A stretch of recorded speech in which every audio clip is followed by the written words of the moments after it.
Hello दोस्तों, स्वागत करता हूं आप सभी का एक बार दोबारा से आपके अपने चैनल वी आर स्टॉक्स में दिल से। अगर आप चैनल पे नए हैं तो इनको सब्सक्राइब कीजिए, साथ में बेल को दबाना ना भूलना ताकि कोई अपडेट मिस ना हो सके। साथ में टेलीग्राम, ट्विटर, इंस्टा फॉलो कर सकती हो, सभी लिंक्स आपको नीचे मिल जाएंगे। तो यार दोस्तों, आज मैं बात करने वाला हूँ एक मल्टीबैगर स्टॉक के बारे में। ठीक है, बहुत बार मैंने इसके ऊपर डिस्कशन किया है कि ये स्टॉक अगला टाइटन बन सकता है। अभी जो स्टॉक का प्राइस है 650 रुपये के आसपास ट्रेड कर रहा है, 640 के आसपास। आज स्टॉक में काफ़ी अच्छी हमें तेजी देखने को मिलती है। और आपको याद होगा, ये स्टॉक जब आपका ऑलमोस्ट 570 रुपये ट्रेड कर रहा था, तो लगातार आपको मैंने अपडेट दिया था, स्टॉक को आप नजरों में रख सकती हो। और अभी भी स्टॉक इतना महंगा नहीं हुआ जितना आपको लोगों को लग रहा है। 10% ही रिटर्न दिया है बस। और फ्यूचर में स्टॉक का पोटेंशियल बहुत हाई है। ठीक है, अगर आपको नाम याद नहीं आ रहा तो लेके चलता हूँ स्टॉक के नाम की तरफ, और स्टॉक में आप क्या कर सकती हो। अगर आप स्टॉक मार्केट बिगनर हो तो डेफिनेटली वीडियो देखना, कुछ ना कुछ आपको सीखने को मिल सकता है। तो यार दोस्तों, आप देख सकते हो स्टॉक की मैं बात कर रहा हूँ। स्टॉक का नाम एनएससी में राजेट एक्सपोर्ट्स करके है। और अगर आपको याद नहीं आता है तो आप देख सकते हैं, हमारा ये इंस्टाग्राम चैनल है, आपका बहुत क्लियर आता है स्टॉक बहुत नेक्स्ट मल्टीबैगर बन सकता है। उसके बहुत सारे रीजन थे, रीजन जानने के लेके चलता हूँ कंपनी के करंट फाइनेंशियल की तरफ। आपको वहाँ पूरा पूरा का पूरी पिक्चर क्लियर हो जाएगी स्टॉक मैंने आपको क्यों सजेस्ट किया था। और जब स्टॉक आपका 600 रुपये ट्रेड कर रहा था, तभी मैंने आपको अपडेट दिया था कि स्टॉक एक मल्टीबैगर स्टॉक है।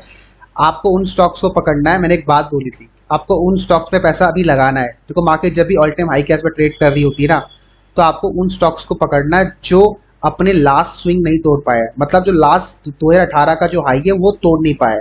और ये वो स्टॉक था राजेश एक्सपोर्ट्स लिमिटेड, जिसने रिटर्न तो दी है, लेकिन इसने अपना जो लास्ट स्विंग था 2018 का, उसको अभी ब्रेक नहीं किया है।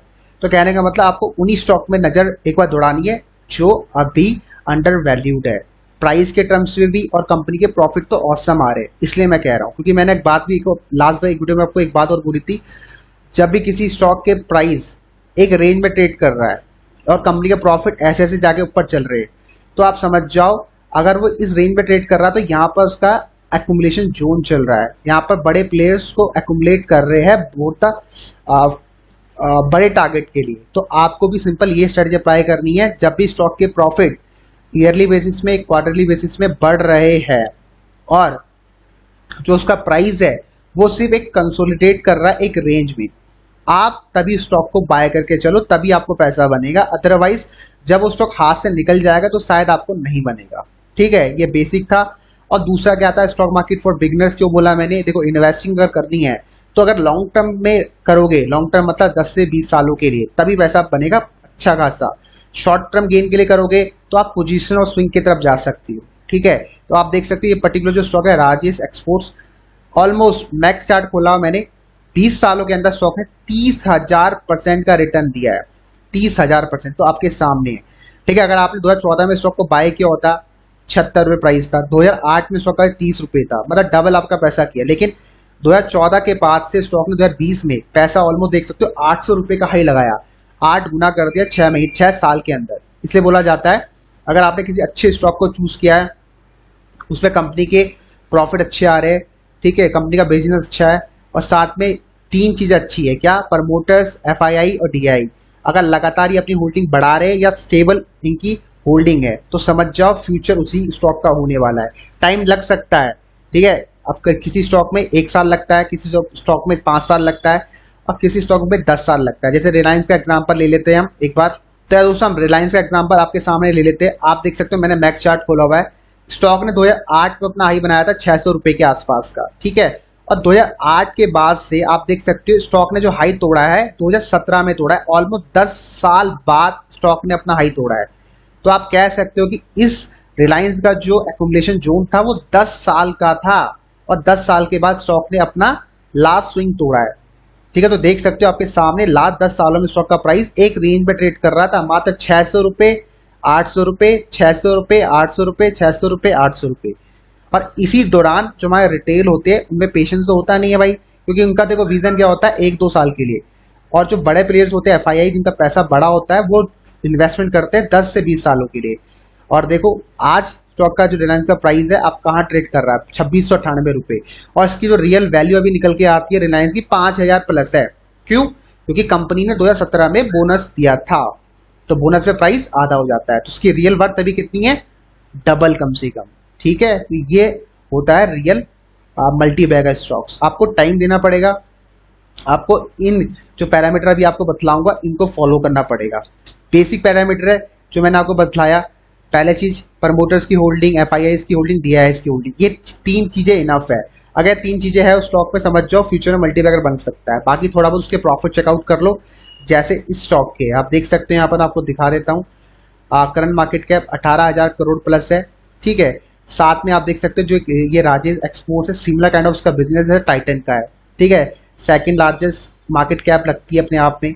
अगर बात करते हैं, कंपनी ऑलमोस्ट डेट फ्री है, कंपनी अच्छे नंबर के साथ आ सकती है, ठीक है। कंपनी अपना डेट लगातार रिड्यूस भी कर रही है, और क्या चाहिए हमें, यही चाहिए होता है। सेल्स देख सकते हो 50,000 करोड़ की सेल्स हमें देखने को मिलती है, और कंपनी का मार्केट कैप 18,000 करोड़ का है, समझ गए। और नेट प्रॉफिट देखो 278 करोड़ का है, कब, जून क्वार्टर में, और मार्च में 293 करोड़ का था। इसका मतलब कंपनी के प्रॉफिट होते रहते हैं। अगर बात करते हैं प्रॉफिट एंड लॉस लास्ट 10 सालों के ईयरली बेसिस के, तो आपके सामने है जो कंपनी के प्रॉफिट है करंट टीटीएम में। आप देख सकते हो 972 करोड़, मतलब 972 करोड़ के आसपास, 972 करोड़ का हुआ है, और लास्ट ईयर ये 846 करोड़ का था। मतलब कंपनी के प्रॉफिट लास्ट 2 सालों में, 2 सालों में बढ़ रहे हैं, ठीक है। उससे पहले FY20 में 1206 करोड़ का प्रॉफिट कंपनी ने दिखाया था। बात करते हैं बैलेंस शीट को, देखो रिजर्व कंपनी के बढ़ रहे हैं, साथ में कंपनी का जो डेट है 6,000 करोड़ से 1,000 करोड़ हो चुका है। मतलब ऑलमोस्ट 90% का डेट कंपनी ने रिड्यूस किया है लास्ट 2 सालों के अंदर। तो काफी बड़ी बात है भाई कि कंपनी एटलीस्ट अपना डेट तो रिड्यूस कर पा रही है, और कंपनी के पास जो कैश फ्लो है नेगेटिव कैश फ्लो है। बात करता हूँ शेयर होल्डिंग पैटर्न, तो देख सकते हो 55% के आसपास, मतलब 54% के आसपास, 54% के आसपास प्रमोटर्स की होल्डिंग है। वहीं एफआईआईस की होल्डिंग स्टॉक में हमें 16%, 17% के आसपास देखने को मिल जाती है। डीआईआई की होल्डिंग स्टॉक में ऑलमोस्ट 9% के आसपास। तो आप देख सकते हो बड़ा पैसा स्टॉक में लगा हुआ है, ऑलमोस्ट कितना, अगर आप कैलकुलेट करते हो तो 26 और 64, 74, 80% के आसपास बड़ा पैसा लगा हुआ है। साथ में पब्लिक की जो होल्डिंग है स्टॉक में मात्र 19% है, और इसके अंदर भी रिटेल की होल्डिंग जो है बहुत कम है। मैं आपको दिखाया था रिटेल की होल्डिंग कितनी है, आप देख सकते हो। रिटेल में स्टॉक में जो होल्डिंग है, इंडिविजुअल्स आपको देखने को मिलेंगे, बड़े बड़े इंडिविजुअल्स नेम। तो अगर आप देखोगे रिटेल की स्टॉक में पार्टिसिपेशन मात्र 1 या 2% है, मात्र 2% के आसपास रिटेल के पास इन स्टॉक की होल्डिंग है, मतलब इस वाले स्टॉक की, राजेश एक्सपोर्ट्स की, ठीक है। तो बड़ा रिटेल का 1% के आसपास पैसा लगा, बाकी तो पैसा लगा ही नहीं है। इसलिए मैं कह रहा हूँ ये स्टॉक फ्यूचर का मल्टीबैगर स्टॉक है, क्योंकि इस स्टॉक में हमारे पब्लिक का पैसा, रिटेल का पैसा नहीं है। और स्टॉक मार्केट में हिस्ट्री उठा के देख लो, 10 में से 9 स्टॉक तो आपको ऐसे दिखेंगे जिसमें निफ्टी 50 के स्टॉक उठा के देख लो, 10 में से 9 ऐसे मिलेंगे जहां पर रिटेल की होल्डिंग मात्र 5%, 6%, 7%, 10% होगी, और वो स्टॉक मल्टी बैगर के बाप बन के आपको रिटर्न दे रहे हैं। जैसे रिलायंस के पे आप कैलकुलेट कर सकते हो, रिलायंस ने आपको कितना शानदार रिटर्न दिया है, ठीक है। उसमें अगर आप होल्डिंग पैटर्न चेकआउट करते हो तो आपको बहुत कम देखने को मिलेगा कि पब्लिक का पैसा लगा हुआ है, ठीक है। तो भाई इसलिए मैं कह रहा हूँ आपको कुछ पैरामीटर है, इनको पक्का फॉलो कर लिया करो। बस आप कुछ मत चेक करा करो, शेयर पैटर्न चेक कर लिया करो अगर आपको इन्वेस्टिंग करनी है। बाकी थोड़ा बहुत चार्ट पैटर्न की नॉलेज रख लो कि कहाँ एंट्री करनी है, क्या स्टॉप लॉस लगा सकता हूँ, क्या टारगेट रख सकता हूँ। उसके लिए क्या करना है आपको, सिंपली क्या करना है, जब भी कोई स्टॉक हाई राइज का पैटर्न बनाता है आप तब स्टॉक को बाय करो। मतलब हाई राइज का पैटर्न मतलब जो लास्ट स्विंग बनाता है, टॉप बनाता है, उसका 50% का रिट्रेसमेंट लेके चल सकते हो। एग्जाम्पल के तौर पर देखो, ये एग्जाम्पल देख लो, इसका मंथली चार्ट मैंने खोला हुआ है, 6 मंथ का खोल लेते हैं ना, 6 मंथ पे कुछ समझ नहीं आएगा आपको, ईयर का देख लेते हैं। देखो मान लो चलो 6 मंथ का देखते हैं। देखो ये इसने हाई बनाया 604 रुपए का, उसके बाद स्टॉक एक डिप लगाया 564 रुपए का, और ये डिप देख सकते हो सपोर्ट के आसपास बनता है।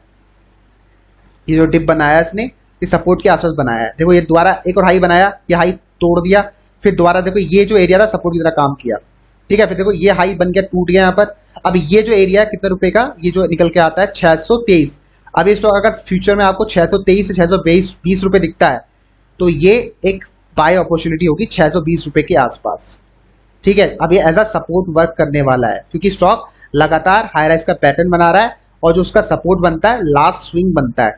तो इसका लास्ट स्विंग क्या निकल के आता है 620 रुपए का। तो 620 रुपए अगर स्टॉक आपको मिलता है फ्यूचर में, अभी कल तो मुझे लगता नहीं मिलेगा, क्योंकि कल मुझे लगता है ऊपर ही जाएगा ये, अगर मिलता है फ्यूचर में तो 620 अच्छा प्राइस होगा एंट्री करने का, जिन्होंने अपॉर्चुनिटी मिस कर दी है।